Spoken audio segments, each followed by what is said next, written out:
ஸ்க்ரீனில் தெரிகிற மாதிரி பாயிண்டர் லொக்கேஷன் எப்படி போடுறதுன்னு பார்க்கலாமா? இதை வச்சு ப்ராங்க்கும் பண்ணலாம், ப்ளேவும் பண்ணலாம். என்ன பார்க்கலாமா? இல்லை, செட்டிங்கில் டெவலப்பர் ஆப்ஷன் ஆன் பண்ணணும். அதுக்கு டிஸ்பிளேல தெரிகிற மாதிரி ஸ்டெப்ஸை ஃபாலோ பண்ணுங்கள். ஓகேவா? இப்போ டெவலப்பர் ஆப்ஷன் எப்படி எனேபிள் பண்ணுறதுன்னு நம்ம பார்க்கலாம். செட்டிங்குள்ளே போயிட்டு வெர்ஷன் இருக்கும். அந்த வெர்ஷனை ஒரு 5 டைம்ஸ் ஆர் 7 டைம்ஸ் நீங்கள் ப்ரெஸ் பண்ணிகிட்டே இருந்தீங்கன்னா டெவலப்பர் ஆப்ஷன் எனேபிள் ஆகிடும். அதை நீங்கள் போயிட்டு அடிஷ்னல் செட்டிங்குள்ளே பார்த்தீங்கன்னா டெவலப்பர் ஆப்ஷன் ஆல்ரெடி எனேபிள் ஆகிருக்கும். நீங்கள் அதுக்குள்ளே போனீங்கன்னா நிறையா ஆப்ஷன் காமிக்கும். ஓகேவா?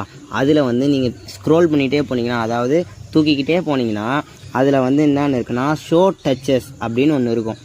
அந்த இன்புட் அந்த இதுக்கு ஷோ டச்சஸ்ன்னு இருக்கும்.